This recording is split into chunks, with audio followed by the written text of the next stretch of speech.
What is up, YouTube? It's Jason here, and I'm back today with another video about a different work of a different author that I have yet to touch on this channel, and that would be Jane Austen's Pride and Prejudice. And I can't think of a better compliment to an author than traversing rock, hypodermic needle, and trash, urine, feces, duck shit all around, to come to the edge of a riverbank and give, my opinion about a novel written 200 years ago. I mean, come on now, that is really quite the compliment I am paying to Austen. And the tremendous, one of the most well-known courtships in all of literature, right? Prideful Elizabeth Bennet and, Prideful Mr. Darcy and Prejudice against that pride and against Darcy's sort of disagreeable temperament and wealth is Elizabeth Bennet. And prideful, arrogant Mr. Darcy, who surviving on 10,000 a year, which in today's, translating or equating that to today's, accounting for inflation and today's currency would be about $1 million.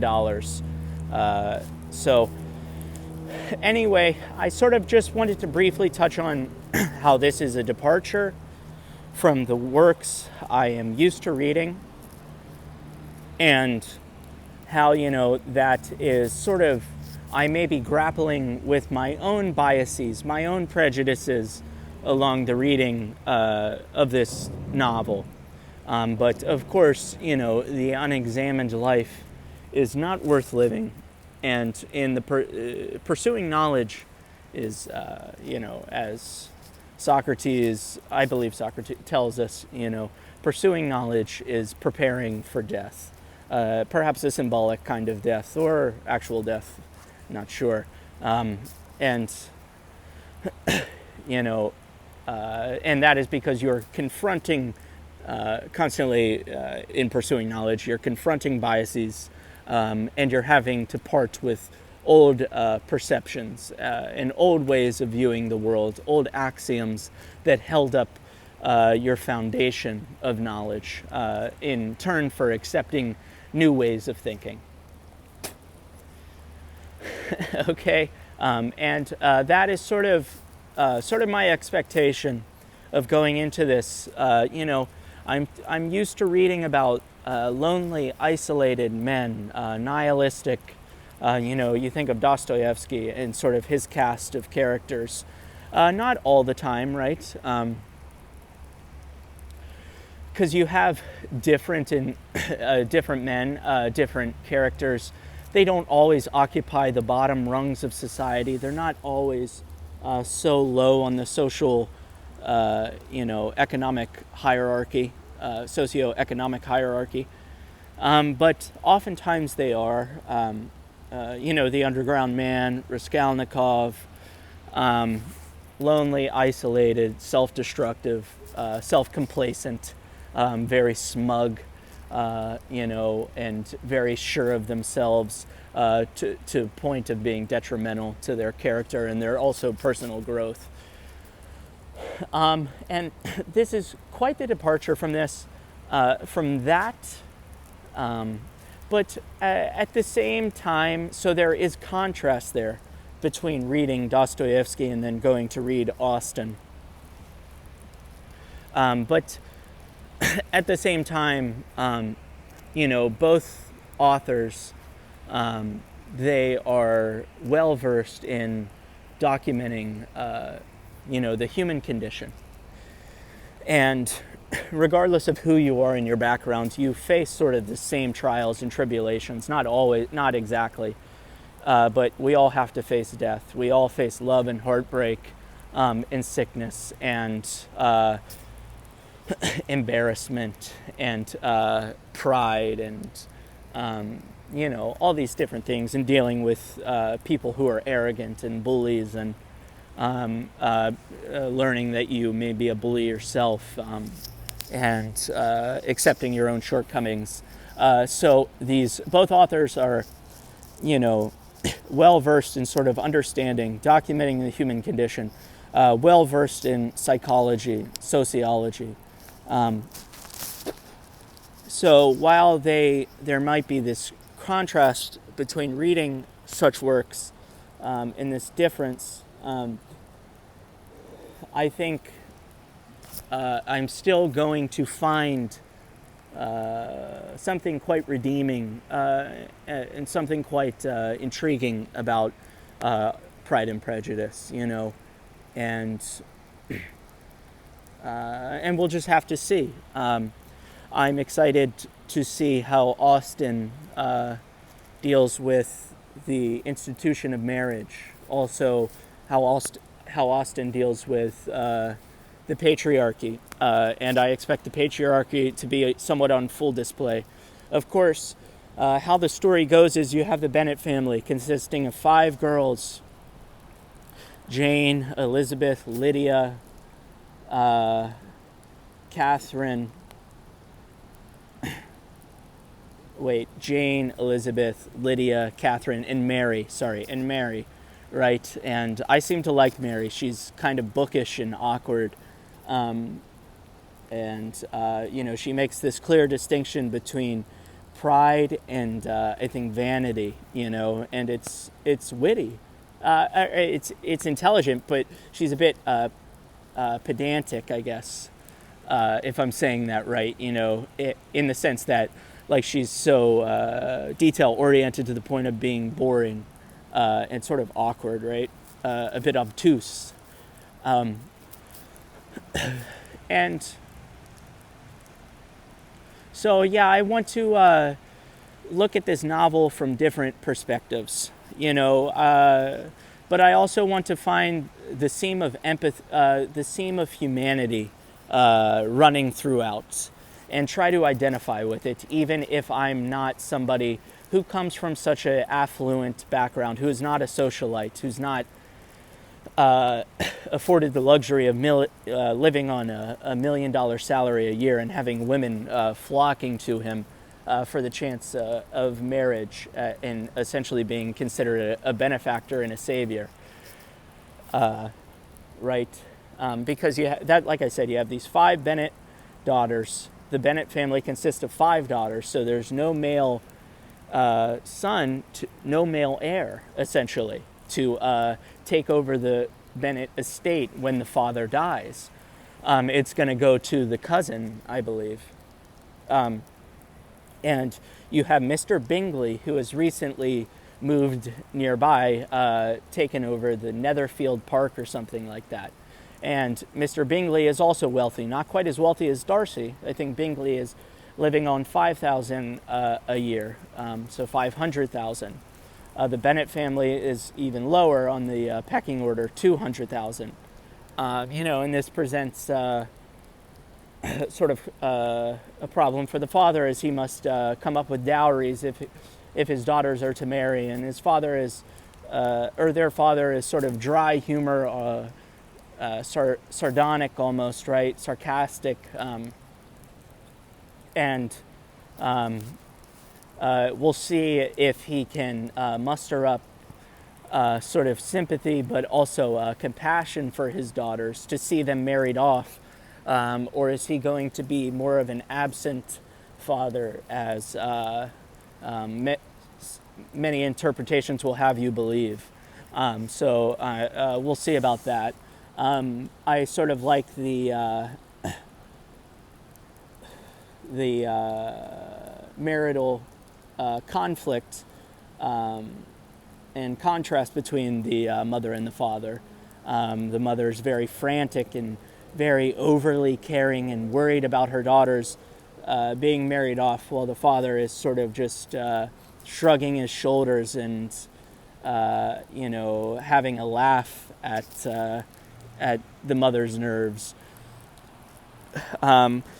But yeah, so the daughters need to be married off, because of course during this time period, um, only men could own property, I guess, and you needed to have, it was ideal to have a son, well, really two sons, in case one son died or something, horribly, tragic or something happened, and you lost one of the sons. Um, so you could pass on your estate, your fortune, to your son, and sort of, your name and etc. could live on, but also your wealth could stay in the family. Um, so yeah, this is quite the sudden and departure, like a strong departure. Sorry, I was trying to think of a particular word to describe it. Um, me being like Dr. Herzentube, if I can't think of the word I'm trying to think of, I will shut, my world essentially comes to a grinding stop at that point, until I can think of such word. But I digress and I digress, and I'll probably spend my remaining years in a series of digressions, cyclical track of contemplation that equates to self-erasure. I'm just bullshitting. That's what I said about Proof Rock in T.S. Eliot's The Love Song of J. Alfred Prufrock, about how contemplation is essentially leading him in this across this never-ending circle of where he loses a piece of himself upon finishing each lap, right? And but anyway, but yeah, I want to see about overcoming biases, personal biases that I have with regards to the upper class, the affluent aristocrats, to try to understand their trials, and that despite being afforded these luxuries, your perspective adjusts. So, you don't spend your entire life feeling as though you've hit the genetic or the social lottery, right? Or the economic lottery, right? Rather, your perspective adjusts, and especially if you come from money. If you come into money, perhaps you're more likely to be a bit humble and more humble, and show gratitude and be grateful, and not end up being conceited, such as Mr. Darcy appears to be. But you can still be corrupted, and your perspective adjusts, and your wants and needs just end up aligning with keeping up appearances, and ensuring that you are you're well, what would you say? I don't know, that your appearance is well fleshed out, like you have everything sort of that you need for appearance sake. You have the newest car, you have the newest clothes, the newest Armani jackets, the newest Gucci belts, the newest off-white Jordans, assuming they would, if they were still being produced. I don't know if anybody took over Off-White after Virgil passed. Sort of conforming, right? Making sure that, for appearance sake, that you're in line, that you're on the same footing with your peers, and and if your peers are also extremely wealthy, you're going to want to sort of make sure the ornaments, right, that sort of make up your that you sort of enshrine your character, or that you decorate your character with, right? Are sort of living up to these your friends' standards, and your sort of class, the class that you occupy, their standards.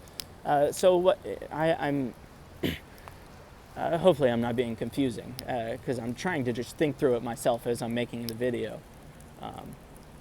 But yeah, really all I'm trying to say is that, regardless of where you occupy in this socioeconomic hierarchy, regardless of how rich or poor you are, your perspective is going, and your wants and your desires are going to sort of adjust to somewhat align with the people that also occupy the same class.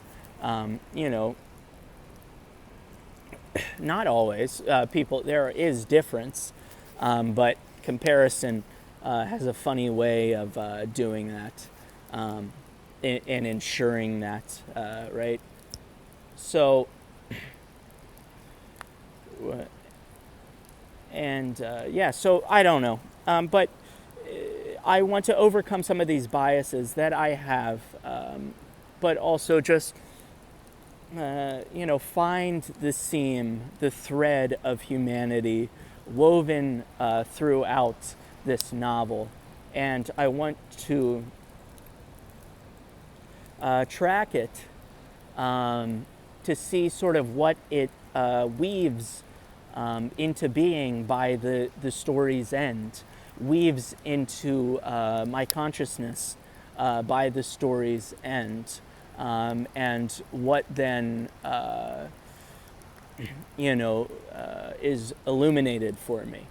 What do I see differently about such people, but also, about life? What do I see differently? And just what has the novel done for me? Not for me, but what can I take away from it? And also just how well I enjoyed it, right? Because I don't have to reinvent myself, and you can read for whatever reason you want: personal growth, leisure. You can read, 48 Laws of Power. You can read The Art of War, and try to learn.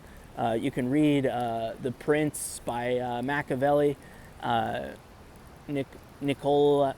Whatever his name is, Machiavelli, and try to learn these secrets of the universe so you can manipulate your way to the top, and sort of gaslight your way to the top, and network your way to the top, and you can certainly try that, and you can be a sociopath. Be my guest. The world's full of them. You'd just be following in the footsteps of those on many men, I would say, more so than women, but but there's bad, people in general are bad, and everyone has the possibility of being corrupted. Or you can read to fill time, or you can read just because reading is life, right? It is man alive, woman alive. It's the human condition. In this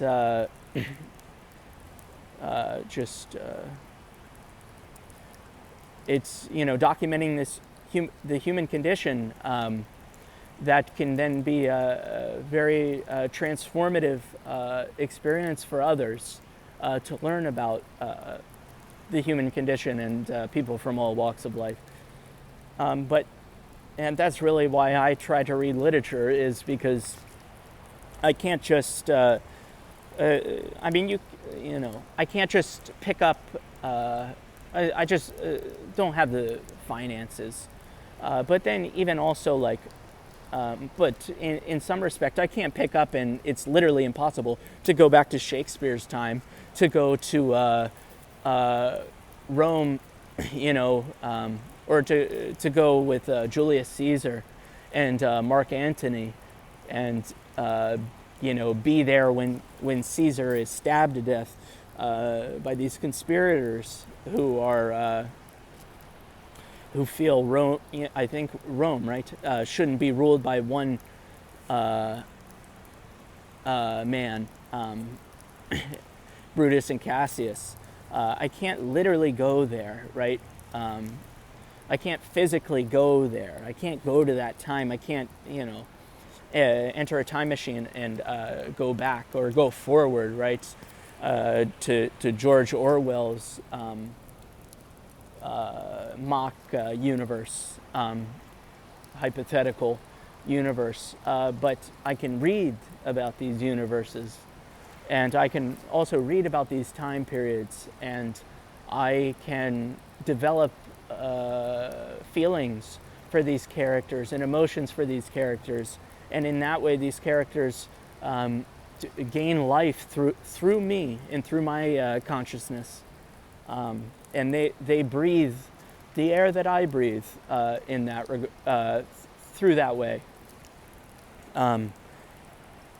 and you know, they become very real in a sense, because while they themselves, you know, somebody such as Alyosha from the Brothers Karamazov may not be, you know, on a literal level have ever existed, right? You can imagine people like him that do exist. Maybe you meet people like him that do exist: pious, compassionate, self-sacrificing, a great, tremendous listener. And you, but anyway, they may not be real, but the feelings you develop for them are. And that can be very transformative. But anyway, you know, I can't go to ancient Rome. I can't go to ancient Greece. I can't just pick up and go visit Scotland, or you know, go along the Thames River, or go to Dublin, you know, and see whatever, I don't know. But I can read about these places, and I can read about these people that you might encounter there. And sometimes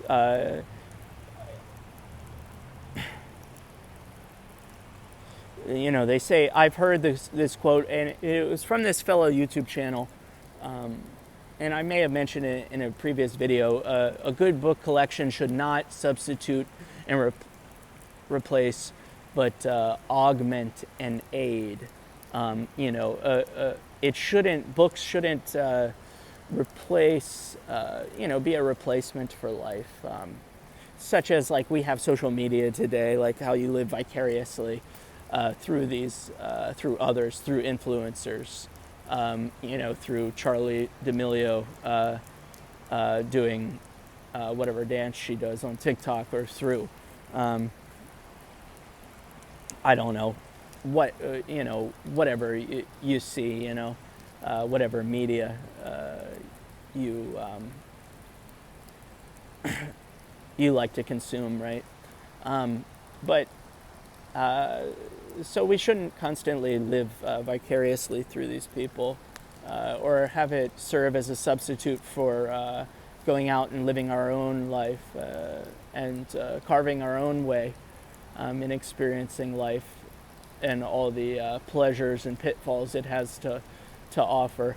But it can also, literature can unlock, you know, sort of seams, and it can help it can aid in our understanding of life and our own life and our own journey, and but then also it can provide an escape when life is too much and very stressful. Anyway, I'm rambling. I'm already at 25 minutes. Yes, you have Jane Austen's Pride and Prejudice.